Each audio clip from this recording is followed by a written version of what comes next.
আহ, গরম গরম রুটি, তারপরে ডিম, দেখেন আলু ভাজিটার কালার দেখেন, আর বাদাম। এই যে একটা হেলদি খাবার। আর এই যে দেখেন পরিবেশটা, দেখেন কি হেলদি পরিবেশ।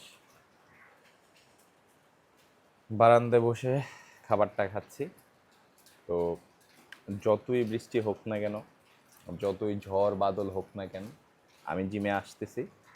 আমার যারা ক্লায়েন্ট আছেন, আপনারা চলে আসেন 7:30টার মধ্যে। 7:30টায় জিম ওপেন করব। আর অবশ্যই বৃষ্টি হোক, বাদল হোক, ঝড় হোক, একটা হেলদি লাইফস্টাইল মেনটেন করতে হবে। হ্যাঁ, সাথে ব্যায়াম করতে হবে, এবং মাঝে মাঝে আমরা কি ব্যায়াম শেষে খিচুড়িও খেতে পারি, কোনো সমস্যা নেই। তবে অবশ্যই এই যে বেসিক প্রোটিন খাবারের, ডিম যেমন প্রোটিন আছে, কার্বসের মধ্যে এই যে আটার রুটি, তারপর একটু আলু ভাজি, সবজি আছে, একটু বাদাম আছে, এরকম একটা বেসিক ডায়েট অবশ্যই মেনটেন করে আসেন। ব্যায়ামের 1 ঘন্টা আগে খাবেন, হ্যাঁ।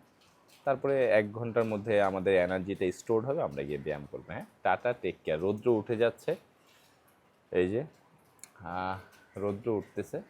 তো যারা এখনও শুয়ে আছেন, ঘুমিয়ে আছেন, উঠে পড়েন, জিমে চলে আসেন। Tata, take care.